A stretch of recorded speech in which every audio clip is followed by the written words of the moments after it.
Hello students, आज आप chapter 3 में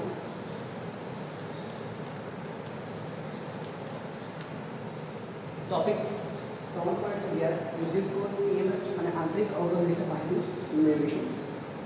ઓકે, તો સૌપ્રથમ આપણે એ જાણવું જરૂરી છે કે વિદ્યુત કોષ શું છે, બરાબર, ને એ શું આપણને આપે છે, તો એ જાણીએ આપણે. તો વિદ્યુત કોષ એ સ્થાયી પ્રવાહ મેળવવાનું એક સરળ ઉપકરણ છે જેમાં વિદ્યુત દ્રાવણો હોય છે. ઓકે, તો શું છે વિદ્યુત કોષ? તો વિદ્યુત કોષ એ સ્થાયી પ્રવાહ એટલે કે વિદ્યુત પ્રવાહ મેળવવા માટેનું સરળ ઉપકરણ છે.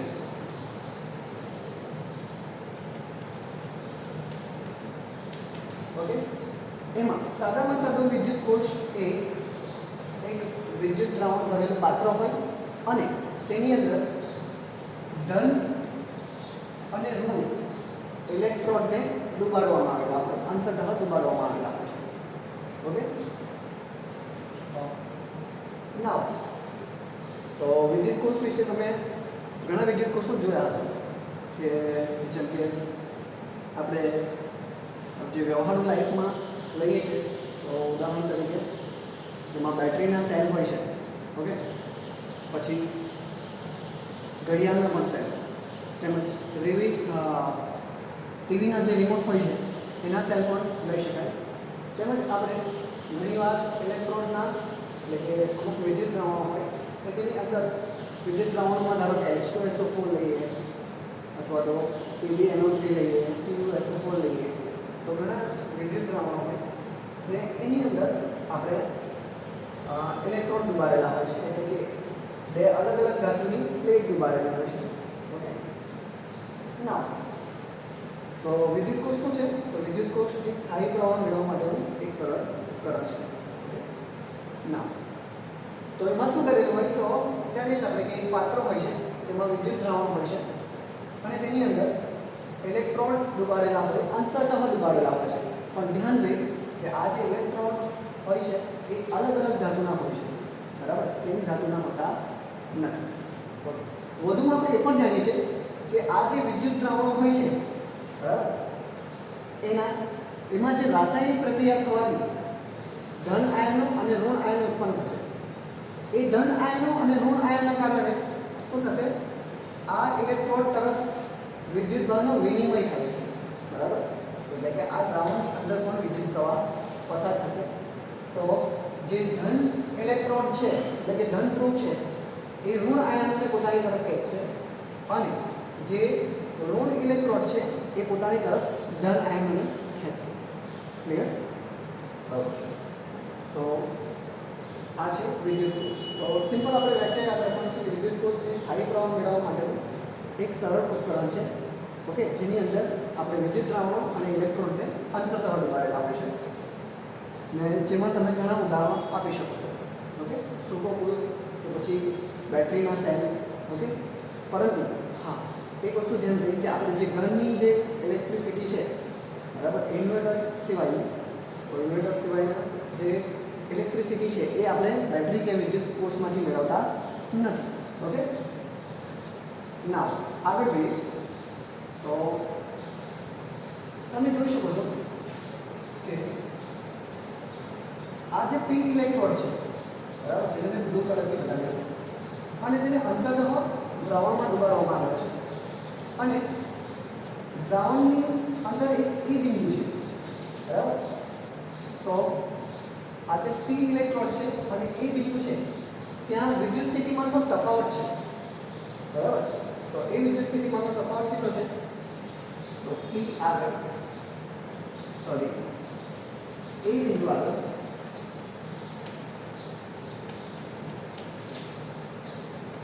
વિદ્યુત સ્થિતિમાનનો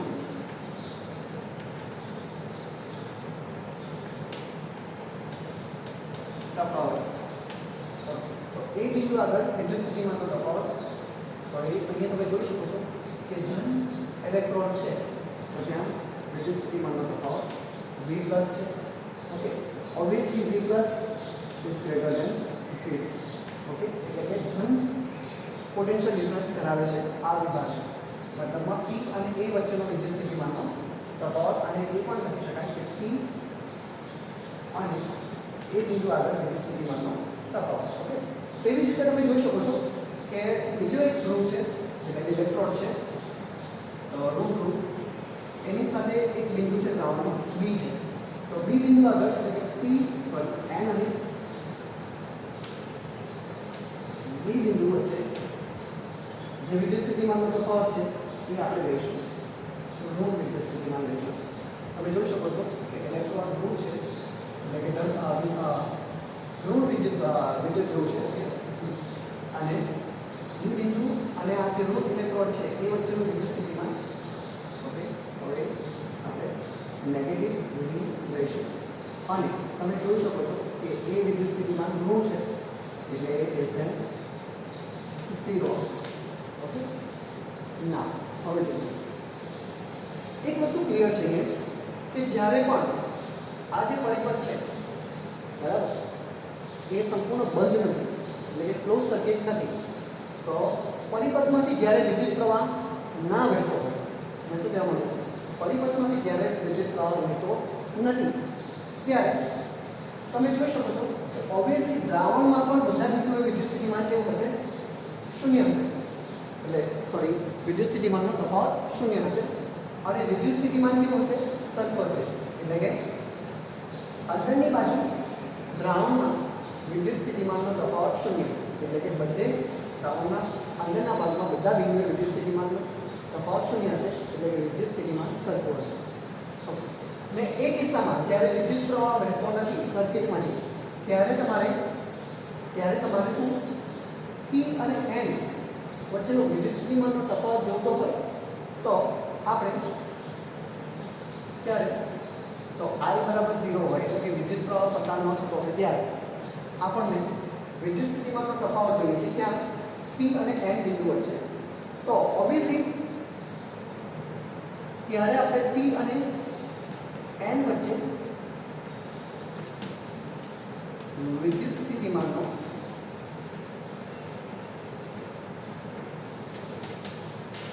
તફાવત બરાબર હું એવું લખી શકું કે P અને A વચ્ચેનો વિદ્યુત સ્થિતિમાનનો તફાવત ધેટ ઇઝ કેટલો છે?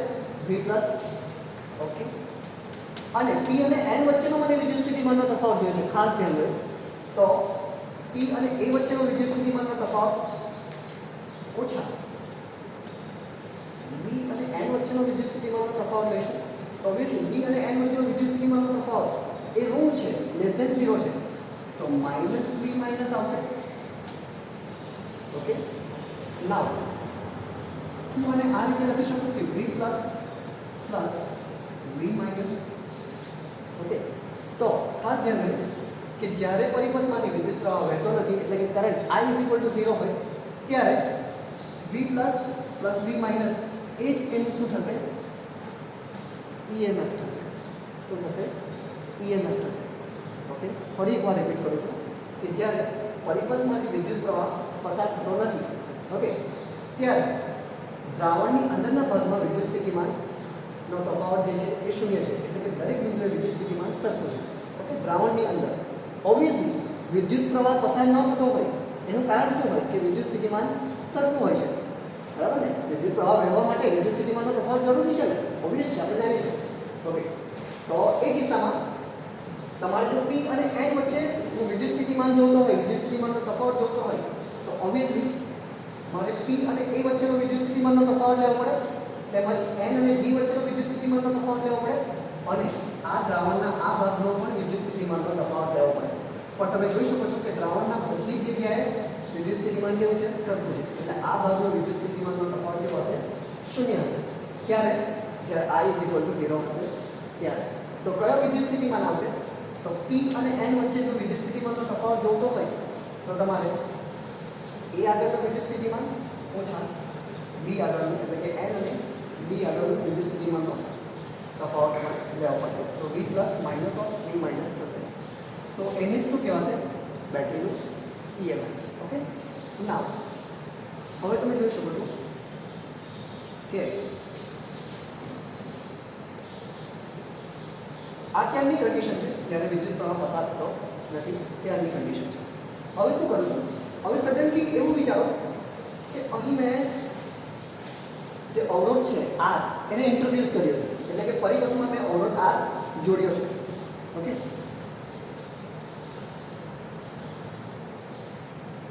ઓકે સ્ટુડન્ટ, તો આપણે જાણીએ છીએ કે જ્યારે વિદ્યુત પ્રવાહ પસાર ન થતો હોય ત્યારે P અને I વચ્ચે વિદ્યુત સ્થિતિમાનનો તફાવત કેટલો હશે? તો V plus minus V. Okay, એટલે આ માઇનસ માઇનસ પ્લસ થશે અને જ્યારે એને શું કહેવાશે? આપણે EMF કહીશું. ઓકે, ના હવે જોજો, હવે શું કરું છું કે સર્કિટમાંથી વિદ્યુત પ્રવાહ વહે છે, મીન્સ કે હું R ને ઇન્ટ્રોડ્યુસ કરું છું સર્કિટમાં, એટલે કે R ને જોડું છું સર્કિટમાં. ઇટ મીન્સ હવે શું કરું છું? તો હું કરંટને ફ્લો કરું છું. એવું વિચારીએ આપણે કે કરંટ સર્કિટમાં P થી, એટલે કે R માં P થી N તરફ વહે છે. ઓકે, કયા માર્ગે? C થી D માર્ગે. ઓકે, ક્યારે? જ્યારે આપણે અવરોધને સર્કિટમાં જોડીશું ત્યારે પ્રવાહ ક્યાંથી ક્યાં વહેશે? P થી N તરફ. પરંતુ ખાસ ધ્યાન દે કે દ્રાવણની અંદર તે ઋણથી ધન તરફ જશે. એટલે કે જો હું R અવરોધને અહીં લખું છું કે અવરોધ R માં વિદ્યુત પ્રવાહ કઈ દિશામાં વહેશે? C થી D તરફ, એટલે કે P થી N તરફ વહે છે. ઓકે, પરંતુ દ્રાવણની અંદર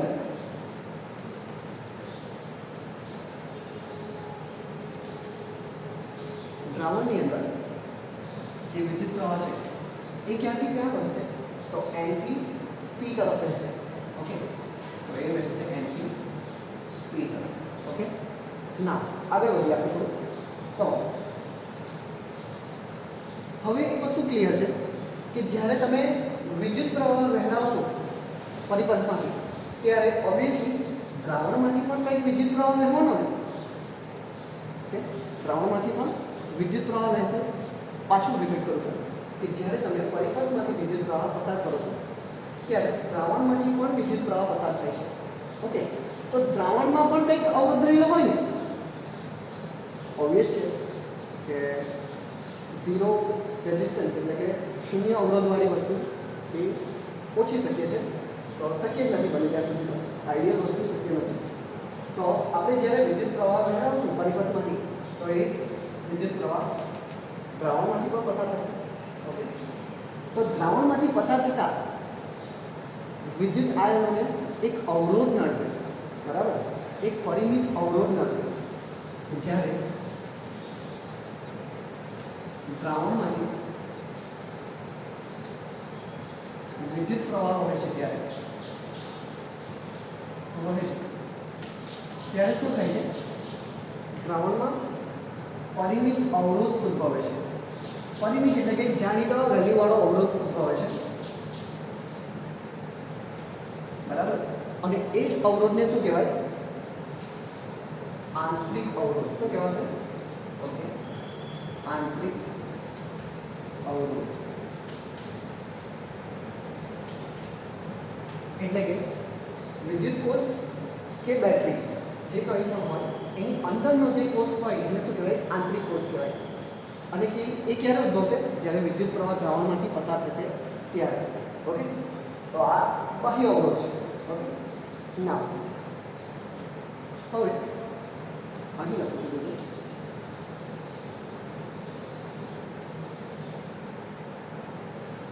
તો હવેની કન્ડિશન આપણે એક કિસ્સો લઉં છું કે જ્યારે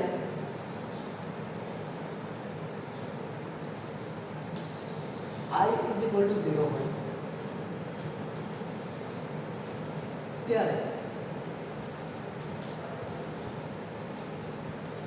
I is equal to 0 હોય તો ક્યારે I is equal to 0 હશે? તો ઓબ્વિયસલી હું r અનંત લઉં તો ઓહમના નિયમ મુતાબિક v is equal to I આવે છે. Okay, therefore I is equal to v divided by r. So v divided by infinite, so I is equal to 0. Okay, તો જ્યારે I is equal to 0 હશે means અનંત અવરોધ હશે પરિપથમાં, ત્યારે અથવા તો પરિપથ મતલબમાં વિદ્યુત પ્રવાહ વહેતો નથી તે કિસ્સામાં આપણે P અને N વચ્ચેનો વિદ્યુત સ્થિતિમાનનો તફાવત લઈએ તો P અને N વચ્ચે વિદ્યુત સ્થિતિમાન લઈએ તો V બરાબર, તો એ કિસ્સામાં ઓબ્વિયસલી તમારે કયો વિદ્યુત સ્થિતિમાનનો તફાવત લેવો પડશે? P અને A વચ્ચેનો વિદ્યુત સ્થિતિમાનનો તફાવત, એટલે કે P અને A થોડું ઓછું લખું છું એટલે કે ડાયરેક્ટલી લખું છું P અને A વચ્ચે તો વિદ્યુત સ્થિતિમાનનો તફાવત, પછી N અને B વચ્ચેનો વિદ્યુત સ્થિતિમાનનો તફાવત, અને ત્રીજો અવસર છે કે દ્રાવણમાંનો વિદ્યુત સ્થિતિમાનનો તફાવત અથવા તો A અને B વચ્ચેનો વિદ્યુત સ્થિતિમાનનો તફાવત લઈશું તો A અને B વચ્ચેનો. તો તમે જોઈ શકો છો કે વિદ્યુત પ્રવાહ પસાર જ નથી થતો તો દ્રાવણમાંથી પણ વિદ્યુત પ્રવાહ પસાર નથી થવાનો, તો આ સ્થિતિમાન કેવું હશે? સરખું હશે, એટલે કે વિદ્યુત સ્થિતિમાનનો તફાવત શૂન્ય હશે. તો ઓબ્વિયસલી જે કિસ્સામાં જ્યારે વિદ્યુત પ્રવાહ પસાર નથી થતો એ કિસ્સામાં V is equal to obviously આ V પ્લસ છે અને અગેન પાછું V માઇનસ, એટલે V માઇનસ માઇનસ પ્લસ થશે. અને આ કિસ્સામાં જે બેટરીનો વોલ્ટેજ છે અથવા તો P અને N આગળનો જે વોલ્ટેજ છે એ જ એનું શું થશે?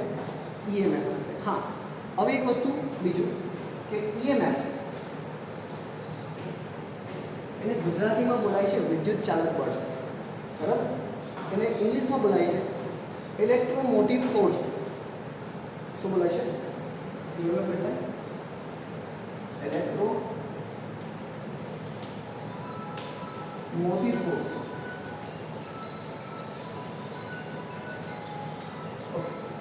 ઇલેક્ટ્રોમોટિવ ફોર્સ પણ આ બળ નથી.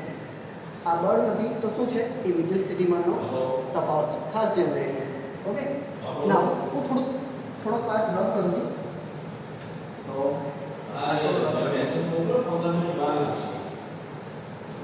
આ પાર્ટને થોડોક રબ કરું છું. 15 મિનિટ પછી ચાલુ કરવાનું.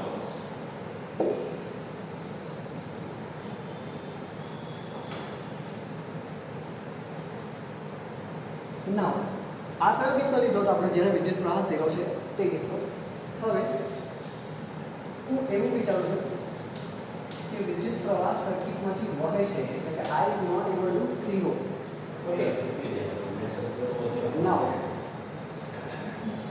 વિદ્યુત પ્રવાહ વહે છે એ કિસ્સામાં જો આપણે લઈએ તો P અને N વચ્ચેનો તફાવત લઈએ. P અને N વચ્ચે વિદ્યુત સ્થિતિમાનનો તફાવત,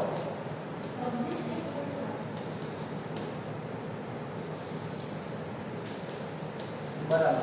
P અને N વચ્ચેનો વિદ્યુત સ્થિતિમાનનો તફાવત ઓબ્વિયસલી વન્સ અગેન P અને A વચ્ચેનો વિદ્યુત સ્થિતિમાનનો તફાવત આવશે એટલે કે V plus minus of V minus, એટલે કે N અને B વચ્ચેનો પણ આવશે. અને આ વખતે એક બીજો પણ વિદ્યુત સ્થિતિમાનનો તફાવત આવશે જે દ્રાવણની અંદર તરફનો હશે અને એને આપણે લખીશું માઇનસ IR. ઓકે, ઓબ્વિયસલી આ તો શું છે? V plus V minus of minus IR. Okay, અને આપણે જાણીએ છીએ કે V પ્લસ V માઇનસ એ શું છે? શું છે? Obviously EMF. તો હું અહીં લખી શકું કે V પ્લસ V માઇનસ ની જગ્યાએ એપ્સિલોન લખીશું માઇનસ IR. ઓકે, અને વિદ્યુત સ્થિતિમાનનો જે તફાવત છે P અને N વચ્ચે એને હું V લખી શકું ટર્મિનલ વોલ્ટેજ. ઓકે, તો જ્યારે વિદ્યુત પ્રવાહ શૂન્ય છે ત્યારે V is equal to epsilon minus IR. Okay, એટલે કે બેટરીનું જે EMF છે એમાંથી એક ટર્મ એક વિદ્યુત સ્થિતિમાન ઓછું થાય છે. ઓકે, એ કયું વિદ્યુત સ્થિતિમાન છે? તો તમે જોઈ શકો છો કે અહીં ઋણ કેમ લખવામાં આવેલું છે, માઇનસ ચિહ્ન કેમ લગાવવામાં આવેલું છે? કારણ એ છે કે દ્રાવણમાં અંદરની તરફ વિદ્યુત પ્રવાહ એ B થી A તરફ જાય છે, બરાબર. મીન્સ દ્રાવણની અંદર વિદ્યુત પ્રવાહ N થી P તરફ જાય છે. તો અહીં ઋણ નિશાની શું સૂચવે છે? ઋણ ચિહ્ન શું સૂચવે છે? તો એ એવું કહે છે કે I વિદ્યુત દ્રાવણમાં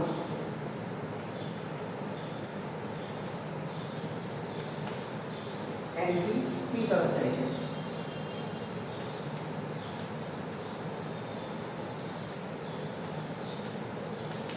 ઓકે. અને એ જ કિસ્સામાં જ્યારે વિદ્યુત પ્રવાહ વહેતો હશે સર્કિટમાંથી, ત્યારે જે P અને N વચ્ચે વિદ્યુત સ્થિતિમાનનો તફાવત મળશે એને જ ટર્મિનલ વોલ્ટેજ કહેવામાં આવે છે. ઓકે. ના થોડું આગળ વધીએ એમાં, તો આ થોડું રફ કરું. તમે જોઈ શકો છો કે ઓહમના નિયમ મુતાબિક અવરોધ R છે, તો વિદ્યુત સ્થિતિમાન તમે આ રીતે પણ લખી શકો છો, P અને N વચ્ચે વિદ્યુત સ્થિતિમાન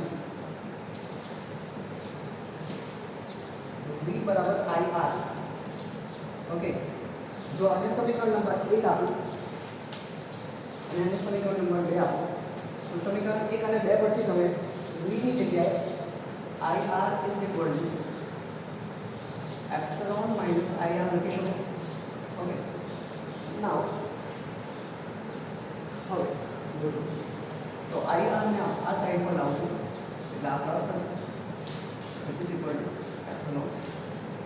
સો I ને કોમન કરું છું, R plus small r, which is equal to epsilon.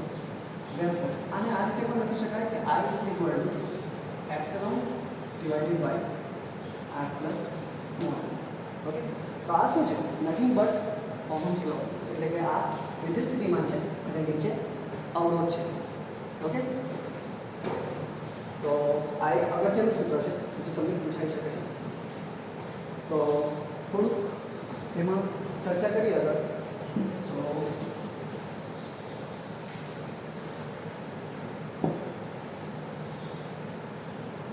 જે સુકોકોષ હોય છે એનો આંતરિક અવરોધ, બરાબર, એનો જે આંતરિક અવરોધ હોય છે એ વિદ્યુત કોષોની સરખામણીમાં ખૂબ જ વધારે હોય છે. ઓકે. અને જ્યારે આપણે પરિપથમાં અવરોધ શૂન્ય લઈ લઈએ, બરાબર, એટલે કે અવરોધને અવગણીએ છીએ, ત્યારે પરિપથમાંથી મેક્સિમમ કરંટ પસાર થાય. અને કરંટનો વેલ્યુ કેટલો આવશે? વિદ્યુત પ્રવાહ પસાર થાય છે એની વેલ્યુ એપ્સિલોન અપન R આવશે. ઓકે. તો આ કિસ્સો ખાસ ધ્યાન દઈએ કે જ્યારે પરિપથનો અવરોધ શૂન્ય હોય એ કિસ્સામાં પરિપથમાંથી મહત્તમ પ્રવાહ વહેશે. એટલે કેટલો પ્રવાહ વહેશે? Epsilon upon R. તમે આ ફોર્મ્યુલા મૂકી શકો, તમે જોઈ શકો કે I maximum is equal to epsilon upon R મળશે. વધુમાં એક વસ્તુ જાણવા મળતું કે વિદ્યુત કોષો જે હોય છે, બરાબર, એ કોષો બગડે ના એટલા માટે શું કરવામાં આવે? તો એનો જે મહત્તમ કરંટ હોય છે, વિદ્યુત પ્રવાહ હોય છે, એની કેપેસિટી થોડી નાની રાખવામાં આવે, એટલે વિદ્યુત કોષો બગડવાના ચાન્સ થોડા ઓછા રહે છે. ઓકે. તો હોપ તમને ખબર પડી હશે. ઓકે. So thank you.